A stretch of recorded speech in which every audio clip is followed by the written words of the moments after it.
o resumo, né? Vai botar nos grupos. Tem que sair e entrar na outra, Não, continua. Quem agora está gravando. Eu vou sair, viu, Baixinho? Eu vou sair, mas depois vocês passam para a gente, tá? Tá bem. Eu vou entrar em outra reunião aqui. Uma boa tarde a todos aí. Depois Valeu. vocês passam aí. Tá? Um abraço a todos aí. Boa tarde. Obrigado, boa tarde. pessoal. Eu também vou entrar em outra reunião, tá? Boa tarde, pessoal. Tchau, tchau. Obrigado. Boa tarde. Boa tarde. Boa tarde, Baixinho. Tudo baixinho, boa tarde, tudo bem? Como vai? Boa tarde. Boa tarde. Então, boa tarde a todos. Estamos iniciando agora. Pedir desculpa a você, Baixinho, que atrasou um pouco. Nós estávamos em outra reunião com os presidentes, mas eu quero te agradecer e dizer que nessa reunião nós estamos com os presidentes das ABH estaduais para tirar toda dúvida sobre o PES e o Refis, que vai terminar no dia 30. Como vocês sabem, isso foi um pleito que vai ficar na história da hotelaria brasileira e, por que não dizer, do turismo. Aqui, a nossa gratidão ao nosso deputado Felipe Carreira, que nos ajudou muito nesse PES. Então, eu quero agradecer a vocês, Baixinho também, o Eduardo, o escritório de advocacia, que vai tirar toda a dúvida de vocês, que eu tenho certeza que muitos hoteleiros, Baixinho, ainda estão assim, sonhando como isso aconteceu, se isso é realidade ou não, porque nunca a hotelaria e o turismo brasileiro tinha recebido uma coisa tão grande e isso está em dúvida ainda. Então, amigos, Eduardo, você, Baixinho, está com a palavra e pode dirigir a reunião, meu querido amigo. Bem, Baixinho, boa tarde. Aqui quem fala é o Felipe. Baixinho, só um minutozinho aí. Só abrir mais um parênteses, que aqui está a hotelaria, e ontem participou da reunião também nosso ex-presidente da BH de Pernambuco, Eduardo Cavalcante, que estava presente lá no jantar que foi oferecido pela BH de Pernambuco ao deputado Felipe Carreiras, e ele, no discurso dele, como o Eduardo falou bem, frisou bem, esse PES, no início, ia entrar só eventos. E, como ele falou, isso foi uma retificação, como todos sabem, na ligação que eu tenho com o Felipe Carreiras, que eu pedi, Baixinho, tem que entrar a hotelaria. Se não entrar a hotelaria, esse PES não vai para frente. Nós temos que trabalhar em conjunto. E ele prontamente disse, vocês têm que ter o reconhecimento do Baixinho, que isso foi a reivindicação do Baixinho também. Então, Baixinho, pode continuar, Baixinho. Obrigado, querido Baixinho. Obrigado, boa tarde a todos. Meu nome é Felipe Cavalcante, tá? Aqui, por parte dos escritórios, estamos presentes o Eduardo Cavalcante também e o Carlos Delgado. A gente agradece aí o Baixinho por fazer esse encontro acontecer, né? A gente sabe da importância da tributação e da redução de custo, enfim, da reestruturação, muitas vezes, das dívidas tributárias para a manutenção do trabalho e do empreendedorismo aí dos hotéis. Então, não sei se o Eduardo, se o Carlos querem fazer alguma exposição inicial e a gente preparou aqui uma breve apresentação, né, para conseguir pontuá-los de forma bastante objetiva do que é que se trata o PES sob o ponto de vista de duas frentes, né? Sob o ponto de vista da transação tributária, ou seja, para os débitos que já existem, e da isenção tributária para o não pagamento de alguns determinados tributos daqui em diante, por conta também do PES. Então, não sei se o Eduardo quer fazer alguma ponderação, e aí já em seguida eu inicio. Boa tarde a todos. Felipe, agradecer a oportunidade também, sobretudo ao nosso querido Baixinho, nosso simpático e competente craque Baixinho, né? Quem liderou esse processo, e eu disse ao querido e amigo deputado, e aqui também extensivamente ao Baixinho, que o setor precisa fazer uma estátua, e vocês dois vão estar lá, porque foi uma luta difícil, viu? Foi uma batalha muito difícil, mas a gente sabe que a derrubada do veto ela se concretizou a partir dessas lideranças, né, e de muita conversa, muita sola de sapato, né, Baixinho? Junto aos stakeholders, né, aos deputados, enfim, senadores que abraçaram a causa, sobretudo do setor de entretenimento e o setor hoteleiro, que, como todos nós sabemos, sofreu gravemente o impacto da crise sanitária. E, diante dessa oportunidade, a gente vem conversando, especialmente porque se deu um cenário de um benefício, né, no âmbito tributário. Antes disso, eu queria me apresentar, acabei já caminhando no sentido mais meritório. Nós temos escritório em Brasília, né? O Felipe também faz parte aqui, a gente, nessa aliança estratégica, juntamente com o Carlos, está aqui presente, e diversos outros sócios que compõem o escritório. Nós temos uma expertise, dentre elas, a área tributária, né? Eu, particularmente, tenho um pouco mais de 2 décadas na área tributária e exerci cargos públicos aqui no Distrito Federal, né? Fui procurador da Fazenda Nacional, procurador-chefe, né, do Distrito Federal, e sempre dedicando atuei junto ao Conselho Administrativo de Recursos Fiscais, enfim, e sempre dedicado à área tributária, que nos últimos anos tem passado aí por grandes discussões e pelo debate público, né, sobretudo aí da reforma que se avizinhava, a reforma tributária, e com o advento agora dessa legislação, isso abriu uma oportunidade, especialmente para o setor hoteleiro, de obter o benefício fiscal das alíquotas em relação à tributação, tanto do imposto de renda à pessoa jurídica, a contribuição social sobre o lucro líquido e o PIS e a COFINS. E eu chamo a atenção para, basicamente, 2 fundamentos que são importantíssimos nesse processo de reconhecimento do direito. Primeiro, que o que se discute entre o setor é quando a Receita iria regulamentar essa situação e se seria a norma autoaplicável ou não. Então, o que nós estamos sugerindo e interpondo é um mandado de segurança para que o setor e os hotéis em particular já passem a dispor do benefício independentemente de uma instrução ou de uma regulamentação por parte da Receita Federal. E aí tem um segundo ponto, não tão menos importante, mas relacionado a esse fundamento maior, como consecutário lógico dessa premissa, é de que a partir de quando esse benefício ele deve ser implementado? A partir da lei, quando foi editada, ou da promulgação da derrubada do veto? Isso traz, na verdade, um significado muito importante, sobretudo porque o ano de 2022,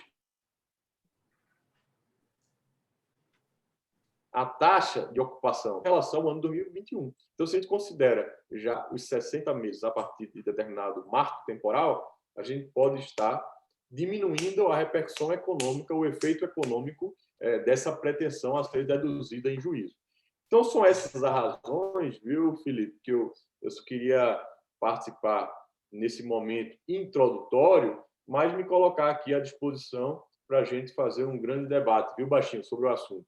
E, mais uma vez, obrigado aí pela oportunidade de nos franquear essa conversa, e é um prazer imenso aqui estar com todos. Então, se me permitem, vou iniciar aqui uma breve exposição dessa matéria, de forma bastante rápida. Minha tela chegou aí para vocês? Pode entrar. Você tá dando para ver aí, Eduardo, o compartilhamento de tela aqui? Tá ok? Tá ok. Então, vamos lá. Basicamente, né, eu sou o Felipe, eu já me apresentei, sou do escritório Vasconcelos Cavalcante Wills. O Eduardo, assim como o Carlos, a gente trabalha em parceria nas questões tributárias, que é do Bento Muniz. E aí, nossa apresentação hoje, basicamente, em relação à renegociação e isenção tributária do PS, por uma franquia aí do grande Baixinho, que nos permitiu fazer essa apresentação para vocês. Hoje, então, a gente trataria da transação tributária, né, da transação que é uma transação negociada com a Procuradoria-Geral da Fazenda Nacional, Isso significa que não é uma tese tributária, mas sim um acordo, uma negociação entre partes, tá? Existe uma grande diferença entre uma coisa e outra. E uma segunda questão, que é, na verdade, uma tese tributária, fruto de uma previsão legal de isenção, que é justamente a previsão legal do PERS, né? E aí a gente traz algumas condições específicas e especiais para os associados da A, B e H. Tá. Em relação à renegociação tributária, o que é que nós temos aqui para isso? É uma transação negociada com a Procuradoria em que existe a possibilidade de desconto de até 100% do valor dos juros, multas e encargos daqueles determinados débitos tributários federais, e aí se englobam todos os tributos federais, alguns com desconto maior, outros com desconto menor, mas se englobam todos. Isso se daria, né, com um estudo feito pelo escritório, em que nós mapearíamos todos os débitos que hoje existem em cada CNPJ, né, de cada hotel, de cada rede, seja como for o caso, e sentaria-se para fazer a negociação com a Procuradoria. Então, em outras palavras, imagine que são duas partes no processo, enfim, A e B, né, sentadas numa mesa para negociar como é que vai se dar aquele determinado pagamento daquela dívida. Para tanto, a Procuradoria, que é o credor, ele abre mão desses juros, multas e encargos e aceita parcelar em até 145 parcelas crescentes. O que é que isso quer dizer? O parcelamento ele pode ser gradativo. A gente pode começar com a parcela menor e terminar com a parcela maior, justamente para dar fôlego de pagamento aos que estão fazendo a transação. O hotel, pelo outro lado, ou seja, o devedor, ele se predispõe a efetuar esse pagamento nas datas específicas e formaliza aquele determinado acordo, né? É importante deixar claro que, por se tratar de uma questão negocial, tá? Alguns casos concretos serão especificamente tratados naquele determinada negociação, tá? Então, essa é a regra geral, em que isso tem se aplicado majoritariamente, né? Hoje, nosso escritório tem atuação em direito público, em parceria com o Eduardo na parte de tributário. Hoje, as transações tributárias no escritório, elas representam uma grande parcela. Então, hoje, o Eduardo, junto com o Carlos, eles já conseguem tratar de cifras bastante avantajadas, umas cifras na casa do bilhão de transação tributária já efetivada e já em negociação. Então, assim, é um dos escritórios que a gente tem hoje mais experiência nas transações tributárias no geral, tá? Então, o PERS, ele traz para a transação tributária algumas condições até mais benéficas do que a transação comum, que é feita por outras empresas, e justamente a questão do PERS, essas condições mais benéficas oriundas do PERS, elas têm um prazo de validade até o presente momento, que se daria no final desse mês, tá? No dia 30 de abril.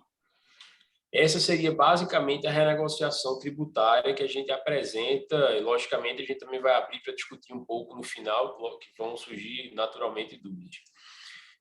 O que é que se trata da isenção tributária? Essa é uma matéria mais nova até do que a transação. Por quê? Porque, embora ela veio no PERS, o artigo que trata da isenção, eu sei que aqui tem alguns advogados acompanhando, então eles vão me entender bem, o artigo que trata da isenção tributária, ele foi vetado pelo presidente Bolsonaro.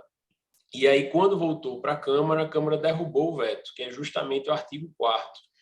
Então, o PERS entrou em vigor numa determinada data, né, que é justamente no dia 3 de maio de 2021, e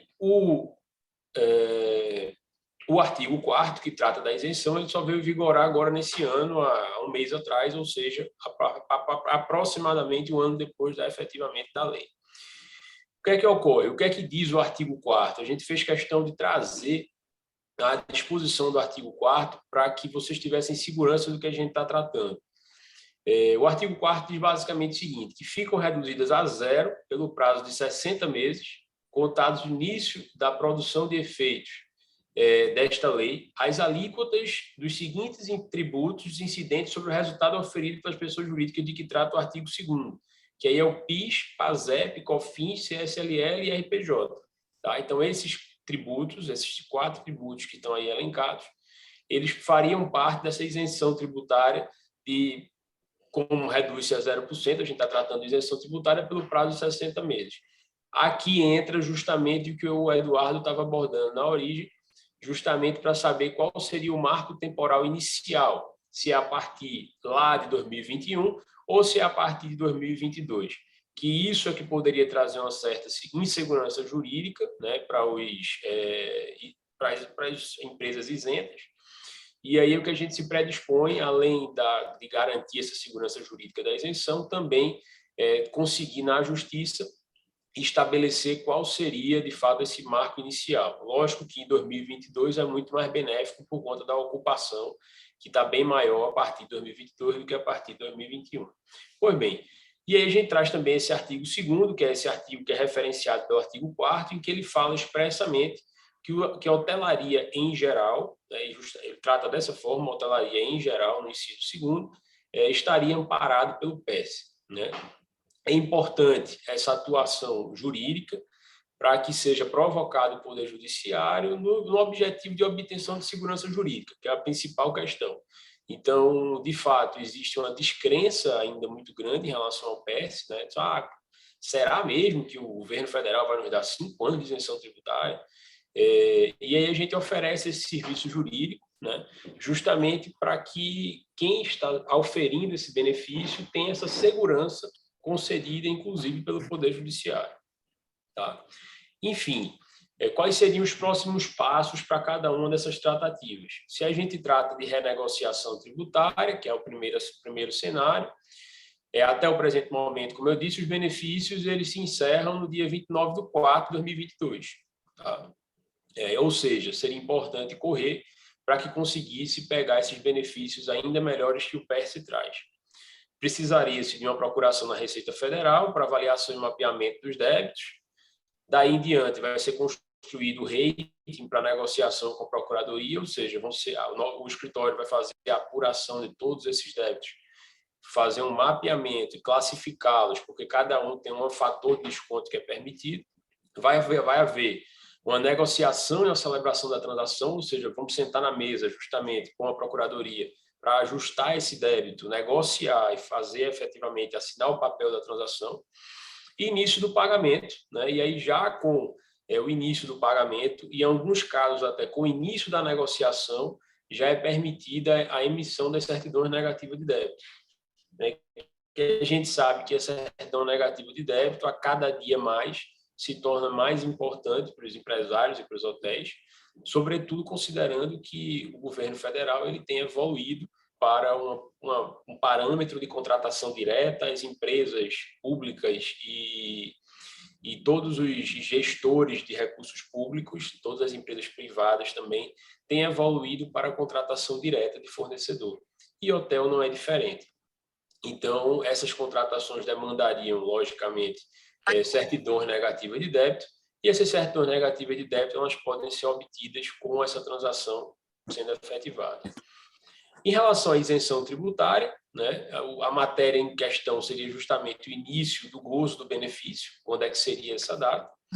Para isso, nós precisaríamos de uma procuração judicial, porque seria ajuizada uma ação para tratar da matéria, e o nosso objetivo é obter a decisão judicial para reconhecer essa isenção e o marco inicial,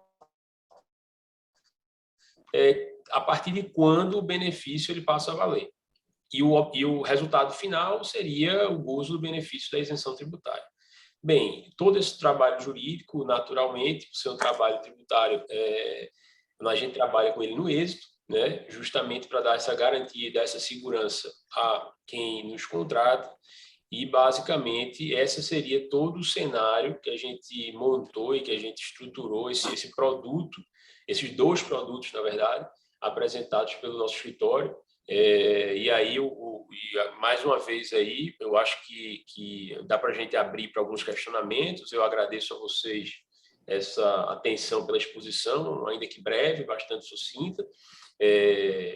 Algumas dúvidas pontuais e casos concretos eu acho importante a gente tratar pontualmente com cada um, mas é lógico que questões gerais, dá para a gente, sim, fazer essa tratativa geral e, enfim, a gente se coloca à disposição aí para esclarecer o que for necessário.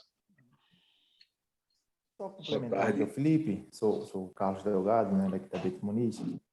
Em relação à tese da redução a zero, né, das alíquotas do IRPJ, CSL, LPIS e COFINS. É importante judicializar esse tema, por mais que você possa pensar, mas já está aqui na lei, a lei é clara.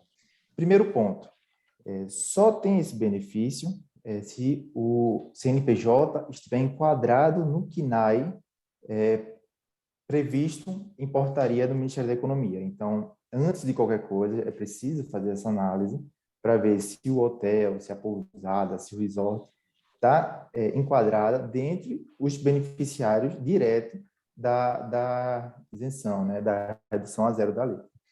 Outro ponto que é importante, a judicialização, o mandado de segurança, uma liminar, para poder começar a utilizar esse benefício, é trazer a garantia, a segurança de uma cobertura judicial, para evitar que lá na frente a Receita Federal venha dizer, olha, essa aqui, sua receita aqui é de lavanderia, não é de hotelaria, então não é possível. Então, essa decisão judicial vai ser importante para o estabelecimento, o hotel ficar seguro do que está fazendo, da redução que ela vai estar fazendo nos próximos 60 meses, ou 48, a depender se o marco temporal for para trás.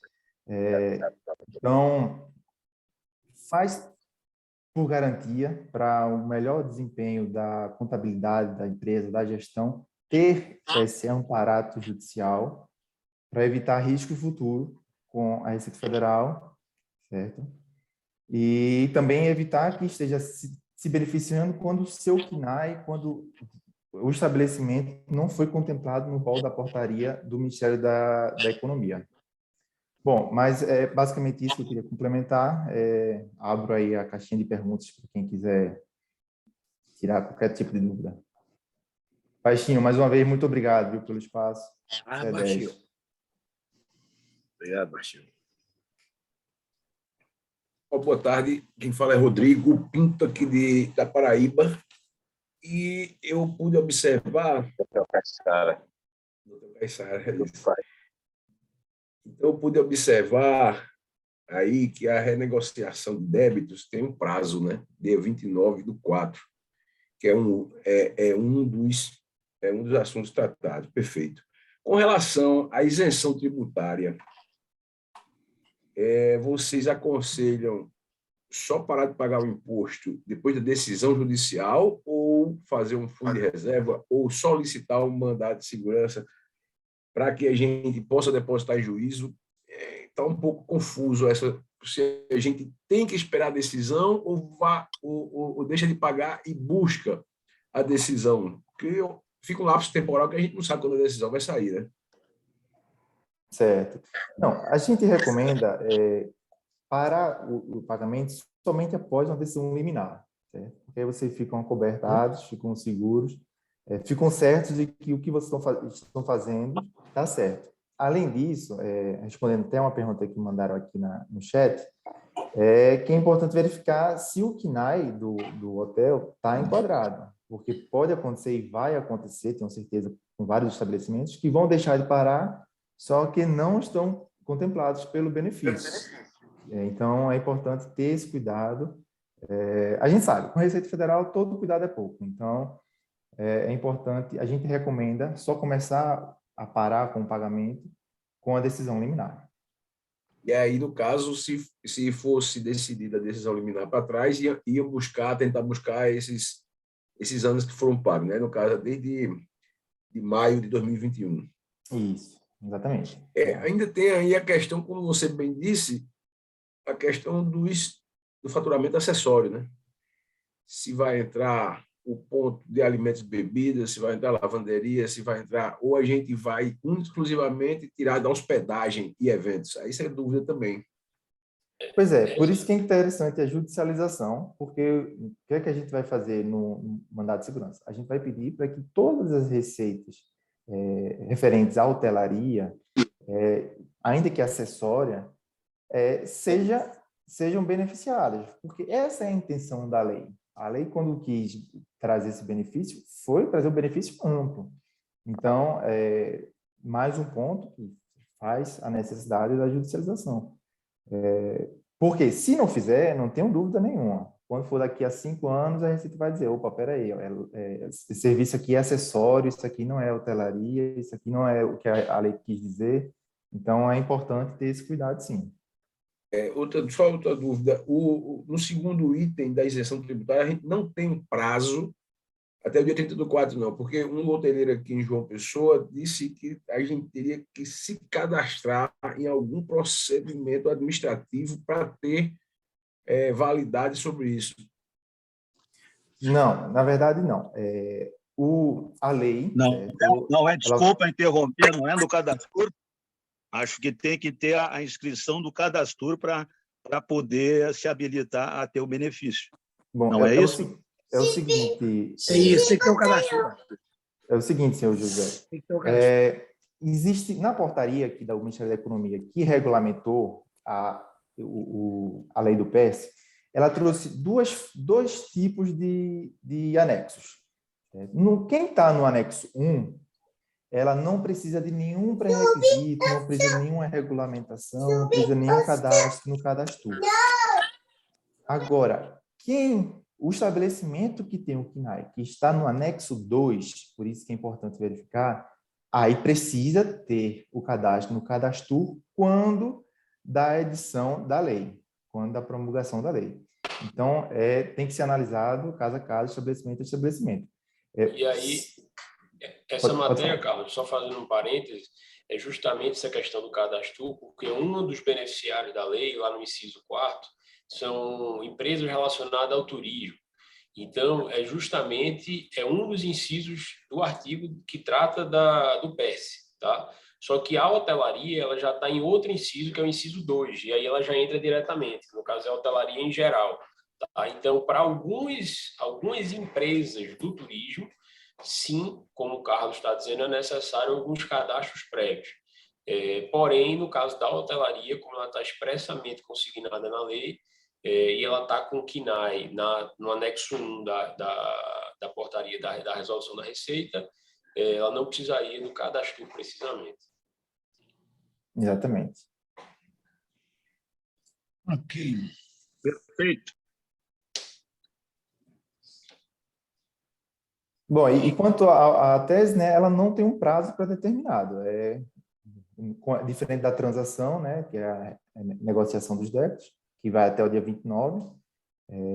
A questão da isenção não tem prazo, mas quanto antes a pessoa entrar, mais cedo vai começar a ser beneficiada. Então, esse ponto, né, Carlos, a gente estava discutindo internamente aqui, porque é o seguinte, a importância de se promover a ação nesse momento, ela também se dá porque quanto mais tempo passar, o entendimento de que os 60 meses, eles se der a partir da edição da lei, estaria sendo consumido. Então, você estaria pagando tributo indevidamente. Né? E é aquela velha história, quem paga mal, paga 2 vezes. Aí a fazenda vai cobrar aquela situação.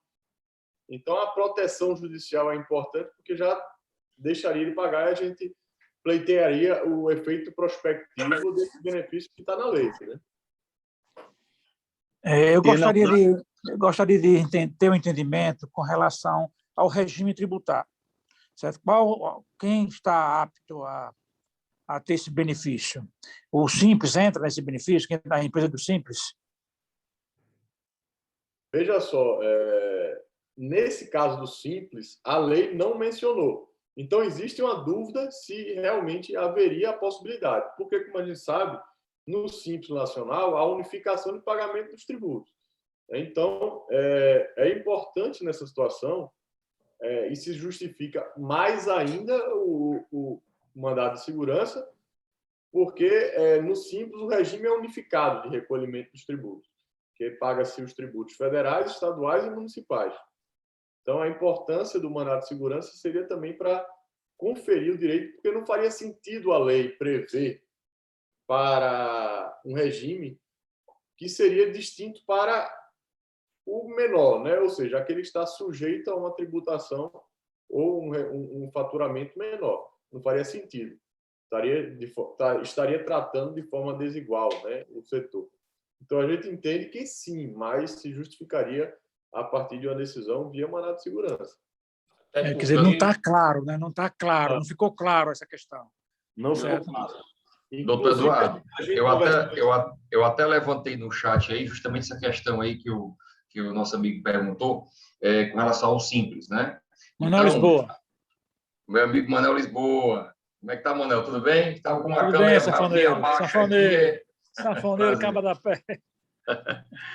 Então, assim, eu fiz essa pergunta justamente para saber que é o seguinte, como a história da isenção é daqui para frente, então um hotel que, por exemplo, ele era do Simples Nacional, ou ele é do Simples Nacional, será que ele pode mudar a tributação dele para lucro presumido ou lucro real e, a partir de então, se beneficiar desse benefício da PES? Vicente, eu diria o seguinte, que eu não diria que nem seria nem necessário, talvez, você fazer essa transição da modalidade de tributação para ser beneficiado da isenção legal.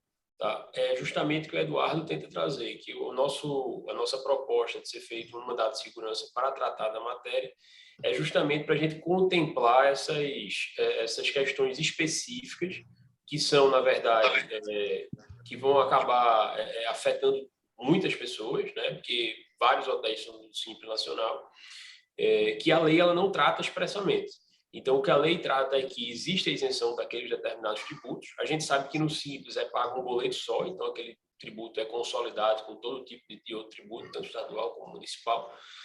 Então, a nossa sugestão de ser feito esse mandado de segurança é justamente para conferir segurança jurídica, até para você não precisar mudar a sua forma de tributação apenas para ter esse benefício, né? Talvez você se mantendo no Simples ainda seja possível. Então, ainda existe uma dúvida com relação a esse assunto, né? Esse ponto aí. Sim. E como é que a gente vai conseguir tirar todas essas dúvidas se nós só temos um prazo de menos de 10 dias? Não, aí vamos lá, é o seguinte. Para isenção, não. A transação tributária é que a gente teria um prazo de menos de 10 dias para conseguir todos os benefícios. Esse daí não tem dúvida, e aí são todos os tributos federais que eles podem ser negociados. Isso aí é o que você está devendo. Para quem tem débito. É a dívida. Isso é para quem tem débito. Isso é para quem tem débito, certo? Isso é para quem está devendo. A isenção não tem limite, a isenção não tem data, não tem previsão. Você pode entrar. Agora, quanto antes entrar, melhor. Sim. Entendi. Tá. Perfeito. Obrigado. Agora, eu não entendi muito bem, Felipe. Tem uma questão também com relação a uma isenção, não sei se é bem isenção, que é se o faturamento da empresa no período da pandemia foi menor do que 50%, né? Você parece que tem um benefício também, não é isso? Não, Baixinho, não é o faturamento, não, Baixinho. É quem demitiu menos de 50% do funcionário. Você vai pegar, eles vão restituir esse recurso. E como é que interquaciona isso aí? Como é que passa? Mas eu queria detalhes sobre isso aí. Alguém pode passar? A indenização, entendeu? Aí outro assunto. Justamente. Mas está no mesmo bojo aí, né? Tá. Mas aí o que acontece? Nesse aspecto, a legislação diz que a Receita Federal vai regulamentar. Tá certo? Então não se pode fazer nada por enquanto. Agora a gente não pode fazer nada. O que a gente pode fazer daqui a um ano é entrar com ação por omissão da Receita em não regulamentar. Aí a gente vai pedir ao juiz que ele obrigue a Receita a regulamentar. Mas agora, exatamente, não, porque ela tem um prazo para regulamentar, entendeu? E é nessa regulamentação que vai vir todos os termos, todos os detalhes, tudo, o procedimento. Então, quanto a esse tema, a gente vai ter que esperar um pouquinho essa regulamentação surgir. Então, que denominação a gente dá esse tema? Que tema é esse? Seria o quê? Redução ou isenção? Indenização. Indenização de quê? Indenização pelo impacto da Covid, né? Da queda de faturamento. Na queda de faturamento ou porque eu falei queda de faturamento e o Manelzinho Baixinho aí disse que não é queda de faturamento, indenização. em termos. Ele exige que, no período, você... Aí ele já adianta algumas condicionantes, né? Você não tenha, por exemplo, demitido, que, né, tenha segurado empregados, mantido, entendeu? Mas tem relação, sim, com a queda do faturamento, porque isso vai estar... Eu também tinha entendido isso no princípio. Agora o Manuel falou que... Manuel, na verdade... é um benefício, né? Vamos dizer, uma indenização pela queda do faturamento, mas o ponto de corte, a linha de corte é 50%, se você não demitiu, 50% dos funcionários. Então, o baixinho também está certo quando ele fala dos funcionários. São duas coisas, as duas coisas se conversam, porque é a indenização por conta de uma com base num parâmetro definido pela outra, entendeu? Então, são dois parâmetros, certo? Um parâmetro é a queda de faturamento abaixo de 50%, não é isso? E não ter demitido, não ter demitido mais de 50% do seu pessoal. Seria isso, Felipe? Veja, eu sei que é 50%, você não ter demitido mais que 50% do pessoal. O fator do faturamento, ao meu ver, não integra esse ponto de corte. O que eu estou falando de faturamento é o seguinte, é que esse benefício ele é uma contraprestação, vamos assim dizer, uma indenização pela queda do faturamento. Aí, como é que a Receita vai dar esse benefício a quem? A quem não demitiu mais do que 50%. Entendeu? Quem segurou as pontas, conseguiu segurar as pontas, né? Não foi fácil. E, doutor, e para quem, por acaso, não teve redução de faturamento, mas também não demitiu?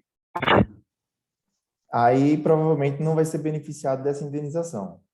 Provavelmente não vai ser beneficiado. Porque o outro ponto é para quem realmente perdeu faturamento, né? Exatamente. Eu queria só fazer assim uma observação. São 3 assuntos, só que aqui na reunião a gente trouxe 2. Porque... Eu sei disso. Desculpa aí, Eduardo. É porque eu toquei esse outro assunto, porque como vocês não tocaram no assunto, e para mim é importante. Eu lhe agradeço por ter provocado, porque é um assunto importante também. Mas é só para a gente se alinhar, porque essa questão da indenização, que é também super importante nesse momento, ela virá numa segunda fase, entendeu? É por isso que agora o momento é da gente convergir para defender a estratégia de como nós vamos nos comportar em relação ao benefício da lei, ou para quem tem débito, poder negociar em condições mais atrativas, entendeu? Que vai só até o final do mês. Então, a gente precisa sentar com a Procuradoria para alcançar descontos máximos, formas de parcelamento diferenciado, todo esse projeto que só vai até o dia 29 de abril. Quem deixar passar esse período, não é que não pode negociar, mas aí já fica mais difícil, porque perde as melhores condições, entendeu? Bom, pelo entendimento que eu tive, é o seguinte, eu sou minha empresa de pequeno porte, tá certo? Eu estou no Simples, então eu posso, independente, né, de ter maiores esclarecimentos com relação ao regime tributário, eu devo entrar. Não é isso, Eduardo? E, não é assim? Eu devo entrar, porque não está decidido se realmente, não ficou claro se realmente quem está no Simples não pode. Então, se não diz que não pode, né, vamos optar pelo pensamento positivo, pode, né? Vamos correr atrás, tá? E com relação a essa outra questão, tá, do benefício da indenização, a gente tem que aguardar mais um pouco até, acredito que no mínimo um ano aí, né? Se houver se a Receita Federal regulamentar ou não, né? Essa questão. É assim? Perfeito. Perfeito. É isso aí. Ok. Eu já estou satisfeito. O contato do escritório será o Felipe. Eu vejo aqui que tem um DDD 81. Sim, meu DDD 81, embora nosso escritório funcione em Brasília, eu sou natural de Recife, recifense é bairrista, não perde o número de jeito nenhum. Deixa eu só falar aqui da questão da estratégia jurídica processual. Como nós aqui advogamos para associações em geral, nós costumamos, por uma questão de estratégia, entrar com ação pela associação, né? Entra com ação coletiva pela associação, um mandato de segurança coletivo, em que aqueles que têm o interesse em participar, eles possam assinar, eles assinam um termo de adesão para participar da ação. Tá certo? Perfeito. Eu acho isso ótimo. E aí, Manuel? Vamos fazer isso, então. É um benefício que a gente está criando também para os associados, não é isso? Manuel Linhares. Com certeza, Baixinho. Com certeza. Então, vamos agilizar esse processo aí. Vamos agilizar. Ver quem interessa e está interessado, entrar em contato com a Bianca e para a gente entrar com esse processo quanto antes. Em relação aos débitos, que só tem até dia 29, de que forma é a adesão? É da mesma forma do que se tem o pleito do 0%? Na verdade, são duas coisas diferentes. Então, essa questão do mandato de segurança seria em relação à isenção, que é esse que não tem prazo. O que teria prazo é o débito do passado, né? Ou seja, a negociação da transação da dívida. Esse aí, a forma adequada seria a gente trocar e-mail para poder a gente obter uma procuração específica daquele CNPJ, daquele determinado estabelecimento, para que seja possível consultar o site da Receita e identificar quais são os débitos, mapear, fazer o rate para abrir a negociação com a Procuradoria. Então, o assunto 1, que é a transação, vai precisar que cada um procure, porque a gente vai precisar ter procuração individual de cada um para conseguir estudar quais são os débitos de cada um. Tá? Já no caso da isenção, é que dá para a gente fazer uma demanda coletiva.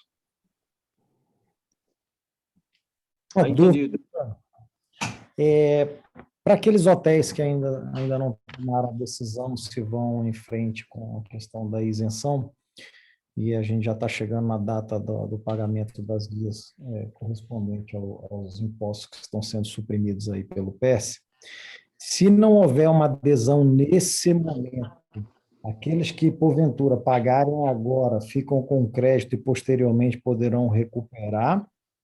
Existe alguma questão de, em caso de pagamento, ele já está fora do jogo e não fará jus a esse benefício?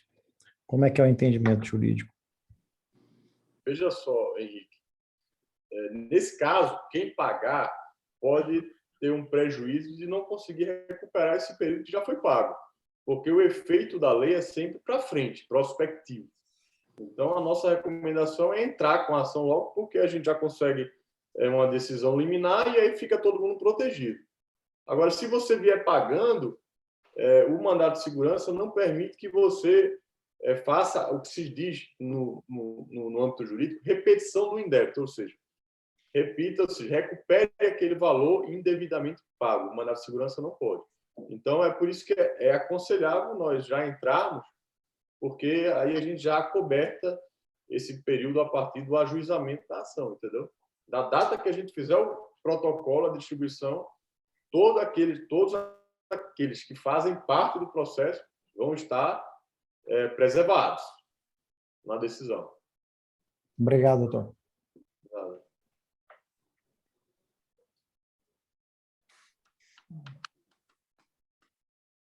Boa noite. Boa. Eu fiquei com um pouco de dúvida sobre a questão dos débitos antigos. Então, esse processo que a gente tem até o dia 29 para fazer a adesão ao regime ASPES, então, seria só para referente a esses débitos antigos, né? Isso. Isso. Só para débitos. Ok. É esse que a gente faz através do Regulariza, né? Aí tem que avaliar, porque a gente pode conversar diretamente. Tem que avaliar qual é o débito, né? Qual vai depender do perfil da dívida, né? O perfil da dívida.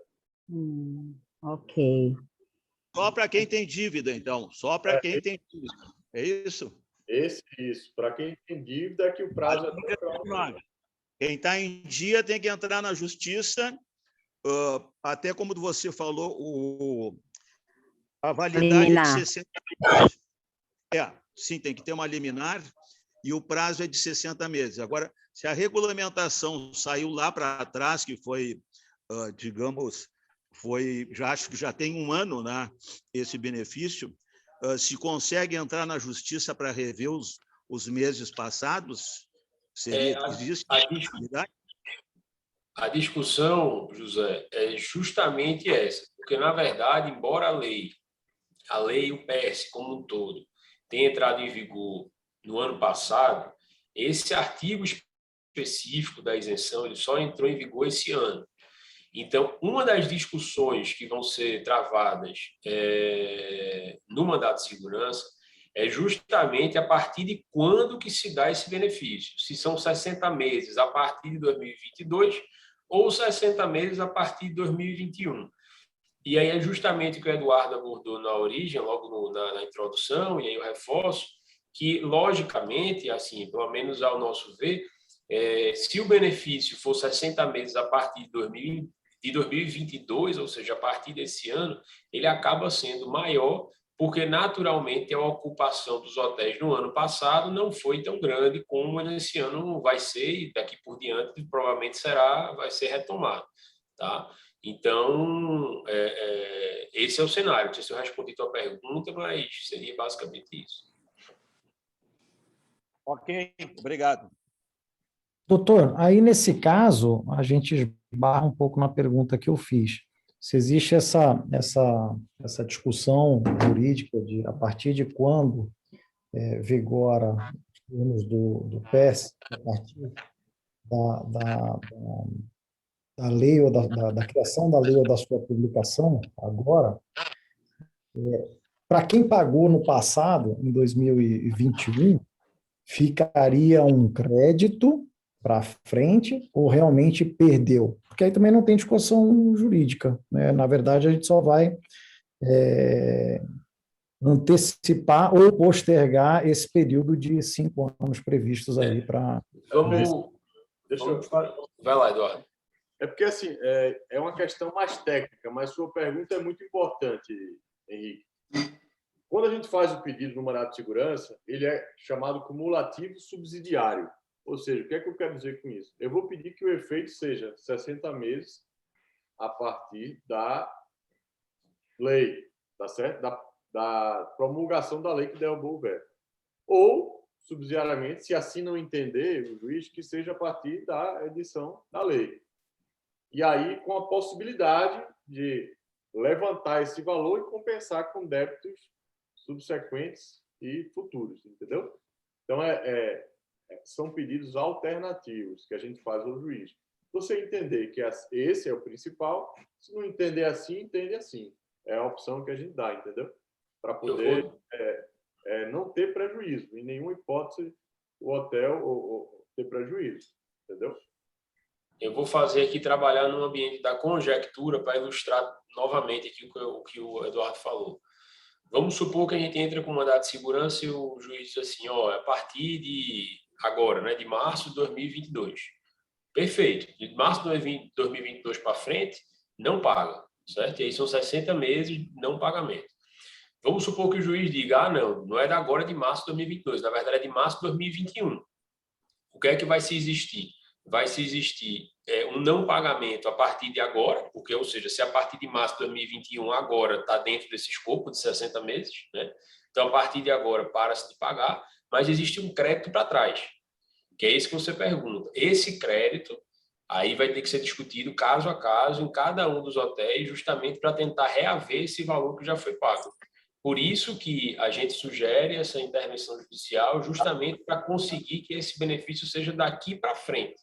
Porque é muito mais fácil a gente conseguir o benefício, vamos dizer, mais fácil e mais benéfico para vocês, né, para os clientes, que esse benefício seja daqui para frente, do que se ele for lá em 2021. E o trabalho de recuperar esse crédito que já foi pago vai ser bastante expressivo. E muito provavelmente, né, assim, como o ano passado foi um ano difícil, então foi um ano de receitas menores. E muito provavelmente, assim, a gente espera, né, que daqui a 5 anos, que seria o último ano de isenção, a receita seja muito maior. Então, a probabilidade de o benefício ser maior, se começar a partir de agora, desse ano, é maior do que se você pegar do ano passado, entendeu? O benefício, na prática, tende a ser maior, sendo a partir deste ano. Perfeito. Acho que em termos de tendência de benefício, em função de se tratar de um tributo que incide sobre o faturamento, seria melhor que isso vigorasse a partir de agora, né, de março desse ano. Mas é óbvio que ainda existem aí colegas hoteleiros que eventualmente podem estar inadimplentes com relação a esses tributos no passado, possivelmente poderão acionar e buscando retroagir em termos de tempo para que a lei passe a valer a partir lá do ano passado. Isso geraria, eu não sei se seria a terminologia, mas uma jurisprudência impedindo daqui para frente? Henrique, eu te diria o seguinte, quem gostaria do benefício do ano passado, a partir do ano passado, a melhor solução seria fazer uma transação desse débito que ficou inadimplente no ano passado e justamente com o não pagamento daqui para frente conseguir pagar a transação. Eu acho que seria, se for consultado no caso concreto em relação a isso, esse seria o meu posicionamento. Eu acho que é mais inteligente, vamos assim dizer. Mais vantajoso. Mais vantajoso, exatamente. Tá. Ok. Multa, né? Ele entraria para se livrar de uma multa, na realidade, para o passado. Então, pegando um gancho dessa situação de débito, aí as empresas que têm parcelamento, né? Parcelamento e já vem pagando esse parcelamento, teria como esses parcelamentos também entrarem para o PES? Sim, é possível a gente analisar esse parcelamento, principalmente se foi um parcelamento ordinário, só de prazo. Então, a gente pode rever esse parcelamento, o termo que foi firmado, e juntamente com toda a análise do rating, né, da capacidade de pagamento da rede hoteleira, a gente pode desfazer o parcelamento e fazer uma negociação, uma transação, de modo a ter desconto, um prazo largo para pagamento. Mas é possível, sim. Pronto, obrigada. Eu não sei se é correto dizer, mas tudo isso é relacionado aos débitos federais, né? Isso, exatamente. Apenas débitos federais. Débitos federais. É bom frisar isso aí, porque não quem botar qualquer tipo de débito aí não entra, né? Só débitos federais. Exato. Perfeito. Perfeita observação. Ok, beleza. Eu estou satisfeito já, viu, Manezinho? Se mais alguém aí tiver... Então, eu quero agradecer ao doutor Eduardo, doutor Felipe, doutor Carlos, agradecer a todos os hoteleiros que participaram e qualquer coisa, o contato do escritório do nosso amigo fica à disposição de vocês, para aqueles que queiram tirar alguma dúvida ou entrar numa ação desse refis. Então, meu muito obrigado, doutor Eduardo. Felipe, Manezinho, agora não deixa de frisar aí a questão de a BH entrar, né? Fazer uma operação guarda-chuva aí, né? Com todo mundo. Perfeito? Então, pronto. Quem tiver interesse, entre em contato com a Bianca e a gente manda as procurações para entrar em contato com eles. Isso. A gente vai, como encaminhamento, eu sugiro que a gente vai fazer o contato com a Bianca, passar uma circular, a documentação que precisa. Perfeito. O termo seja assinado, e aí a gente tem que dar um prazo para que as pessoas enviem, mas tem que ser rápido aí, alguns dias, uma semana no máximo, para a gente entrar com ação de imediato. São duas situações aí, né? Duas. A primeira, que se for com relação aos débitos. Isso, exatamente. E a segunda não precisa dessa urgência toda, mas tem que ter a mesma documentação. Seria interessante, né, separar para não complicar as coisas aí. Senão o hoteleiro já anda cheio de problemas, meu Deus do céu. Manuel, são documentações distintas, mas nós vamos fazer o seguinte, quando mandar o e-mail aí a circular, nós vamos definir por escrito cada uma delas, o que é que precisa para cada um. E aí não fica 10. dúvida. Tá bom? 10 para vocês. Valeu. Pessoal, pode encerrar, então, Manezinho. Muito obrigado, viu? Muito obrigado. Interrompi 2 vezes aí já. Desculpa aí, viu?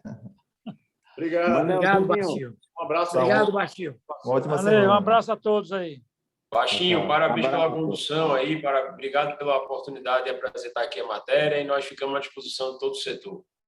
Obrigado. Nós que agradecemos. Foi muito bem administrada essa reunião. Baixinho, Manelzinho. Oi, Baixinho. Um abraço. Tudo bom?